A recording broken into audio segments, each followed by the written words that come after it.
Nous voici à nouveau pour notre deuxième numéro de message programmé pour cette période. Mais avant tout, nous allons commencer par la prière. Père de gloire, Dieu Tout-Puissant, nous te bénissons. Cette opportunité que tu nous accordes de pouvoir apporter ton message à ton peuple. Bénis cette parole et bénis tous ceux qui vont suivre ce message au travers des ondes. Laisse que Seigneur notre Dieu, ta grâce les accompagne partout où ils sont dans le nom de Jésus. Amen. Nous allons lire la parole de Dieu dans l'Évangile selon Luc au chapitre 15, du 11e au 20e verset. La Bible dit ceci. Il dit encore, un homme avait deux fils.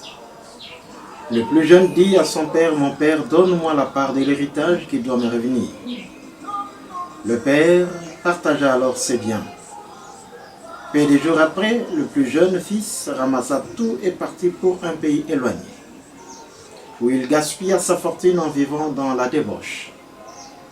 Alors qu'il avait tout dépensé, une importante famine survint dans ce pays et il commença à se trouver dans le besoin. Il alla se mettre au service d'un des habitants du pays qu'il envoya dans ses champs garder les porcs. Il aurait bien voulu se nourrir des caroubes que mangeaient les porcs, mais personne ne lui en donnait.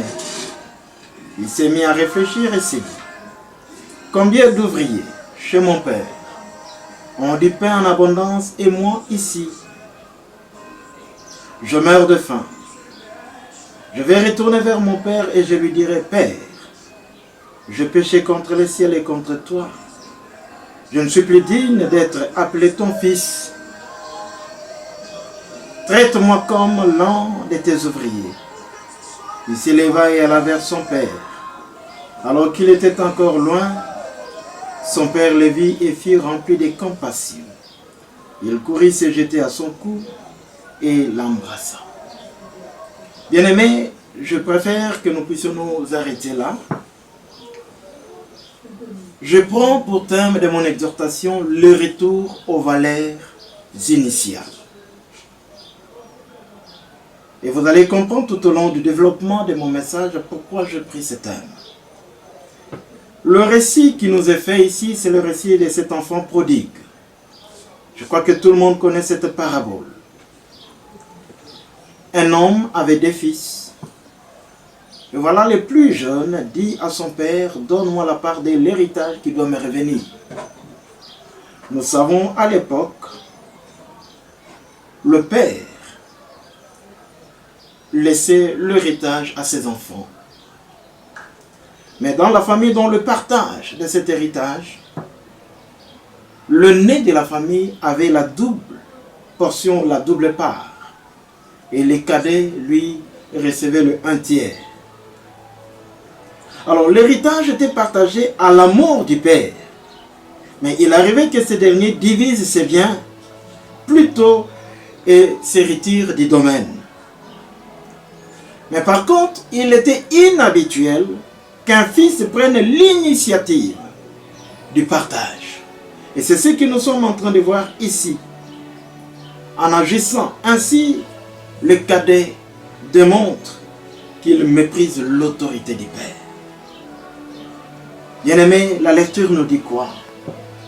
C'est le fils cadet qui va dire à son père, « Père, donne-moi la part de l'héritage qui me revient. » Oui, c'est le fils qui avait droit à l'héritage.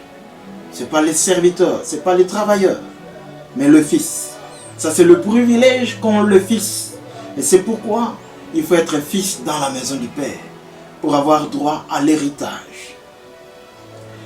Et le père n'a pas refusé à son fils la part de son héritage. Il partagea entre les deux. Mais peu de jours après, le plus jeune fils va ramasser tout et va partir pour un pays éloigné. Et là, qu'est-ce qu'il va faire de tout ce qu'il a reçu de son père? Il va tout gaspiller. Il va gaspiller la fortune de son père en vivant dans la débauche. Et après avoir tout dépensé, une importante famine survint dans la ville. Eux, ils commencent à manquer de tout. Ils se retrouvent dans le besoin. Et comme il n'avait plus rien, il alla se mettre au service d'un des habitants du pays. Et ce dernier l'envoya dans son champ pour garder ses porcs. Bien-aimé dans le Seigneur, c'était une grande humiliation pour un juif que de s'abaisser à nourrir des porcs. Les porcs étaient considérés comme des animaux impurs. Un enfant d'Israël ne pouvait ni toucher au porc, ni le manger, et encore moins le sacrifier sur l'autel. Mais voilà que cet enfant va aller travailler au champ pour garder et nourrir les porcs. C'est une grande humiliation.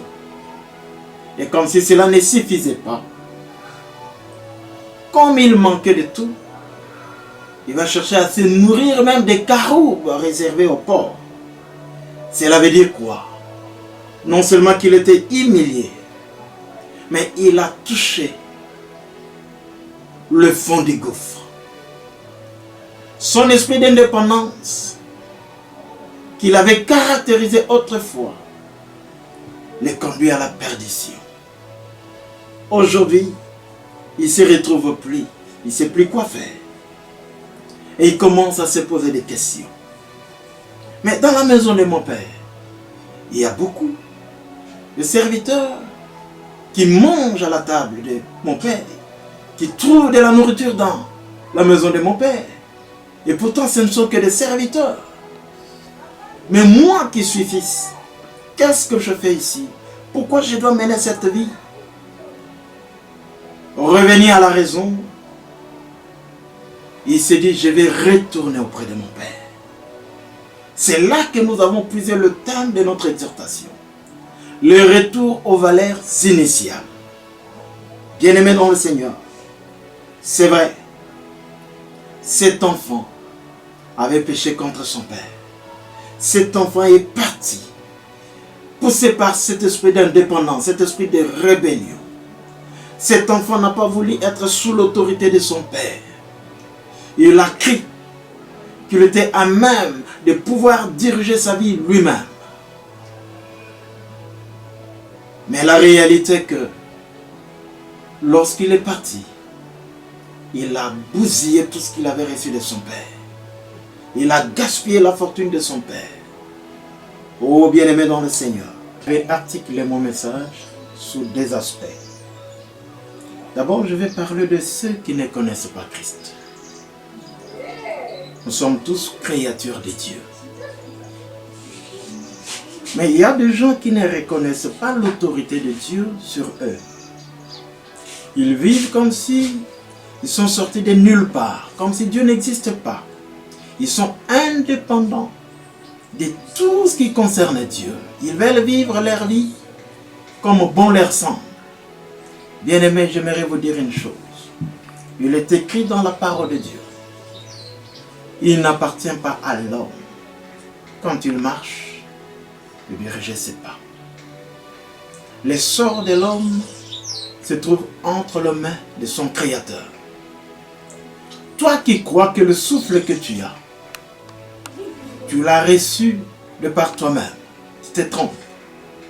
C'est Dieu qui t'a donné le souffle que tu as. C'est Dieu qui t'a amené à l'existence. Et tu ne peux pas vivre indépendant de Dieu. Dieu n'a pas créé l'homme pour vivre indépendant de lui. L'homme doit dépendre de Dieu.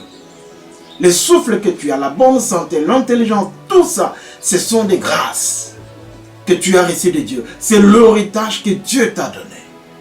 Mais que fais-tu de ton souffle? Que fais-tu de cet héritage que Dieu t'a donné? Que fais-tu de ton intelligence? Tu le mets au service de Dieu ou tu le mets au service du monde?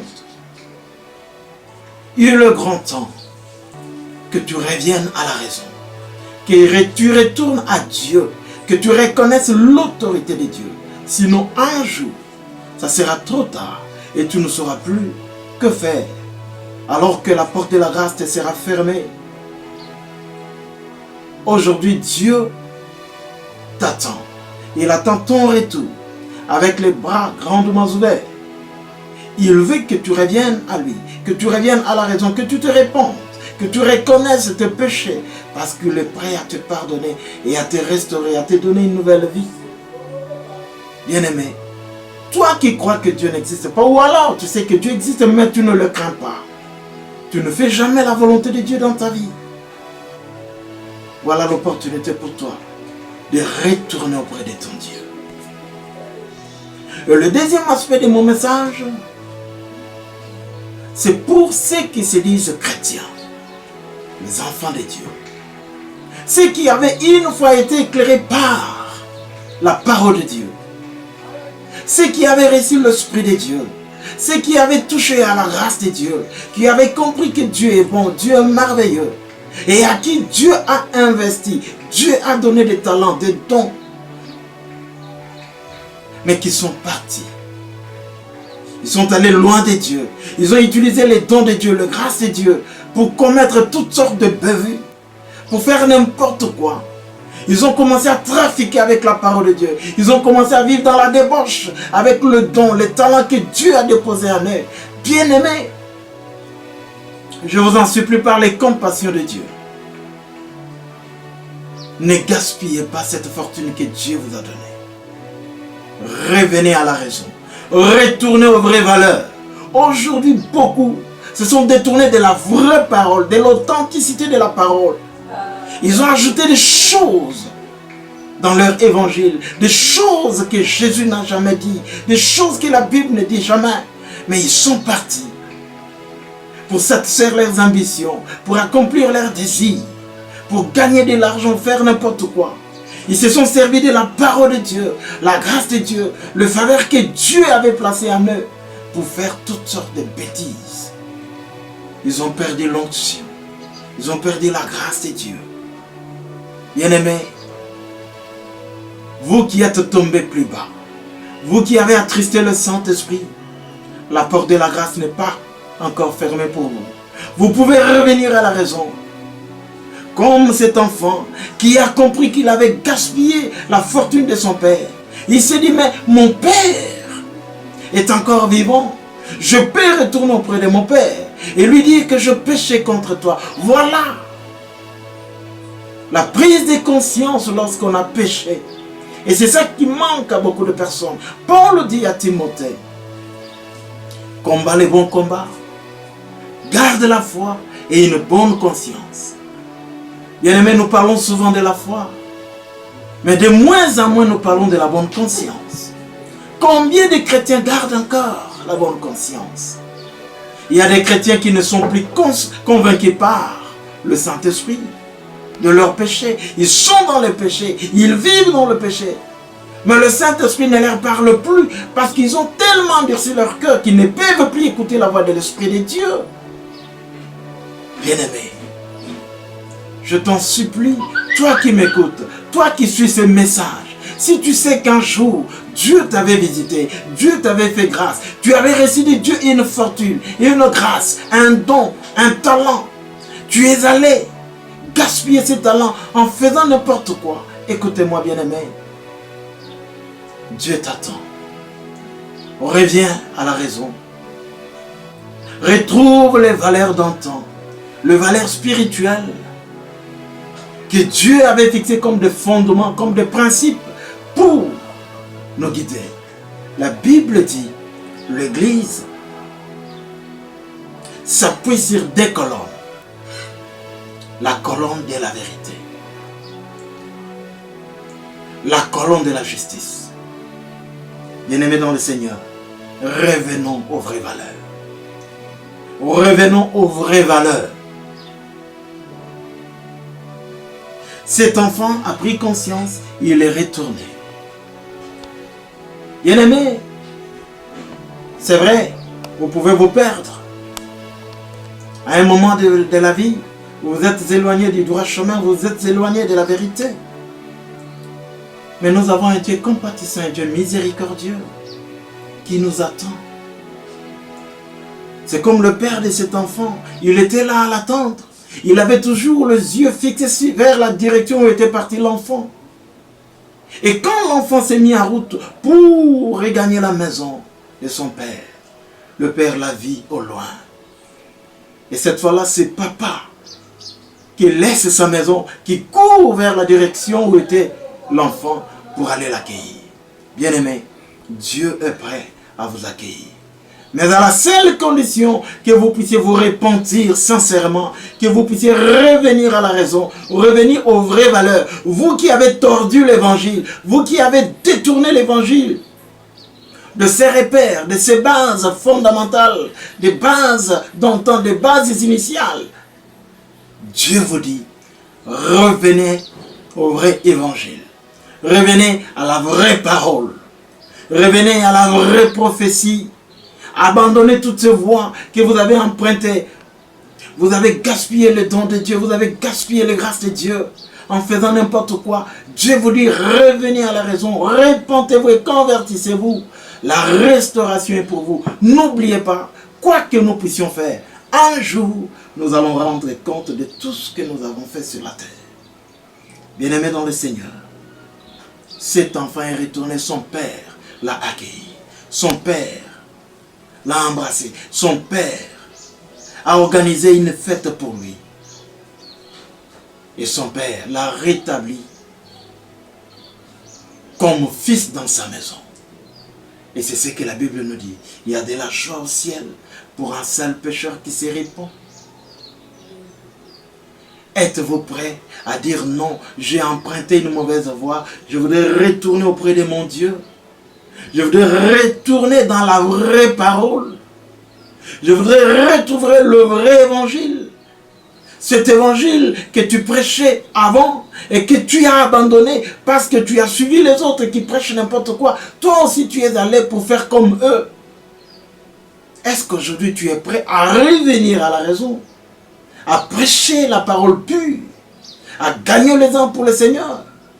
Est-ce que tu es prêt à abandonner tout ce que tu étais en train de gagner malhonnêtement en te servant de l'évangile? Ne va pas gaspiller les faveurs de Dieu. Dieu a besoin de toi. Bien-aimé dans le Seigneur, avant de m'arrêter, j'aimerais vous dire une chose. Que Dieu est amour. Tout ce que Dieu fait, c'est pour nous, c'est pas pour lui. Tout ce que Dieu cherche, c'est pour le bonheur de l'homme. Que nous puissions nous repentir ou pas, ça ne change rien. En lui, le Dieu, avant que nous ne soyons, lui, il était. Mais Dieu nous a créés à son image et il nous aime tellement qu'il ne veut pas que nous puissions perdre ce qu'il a placé le plus important en nous. Voilà pourquoi il nous a donné son Fils unique, afin que par lui nous ayons la vie éternelle. Mais bien aimés, réfléchissez un peu et revenez à la raison. Abandonnez toutes vos voies. Ces voies tortueuses qui vous éloignent de Dieu, qui vous amènent plus loin et qui, en fin de compte, conduira en enfer. Jésus est le chemin qui nous ramène au Père. Si vous voulez retourner à la maison du Père, Jésus est là. C'est lui le chemin. Venez à lui. Donnez votre vie à Jésus. Et le Père est là, en train de vous attendre avec les bras ouverts pour vous accueillir et vous rétablir dans son amour, dans sa bonté. Que la paix de Dieu soit le partage de tous ceux qui ont suivi ces messages et surtout de ceux qui vont donner leur vie à Jésus. Prions le Seigneur.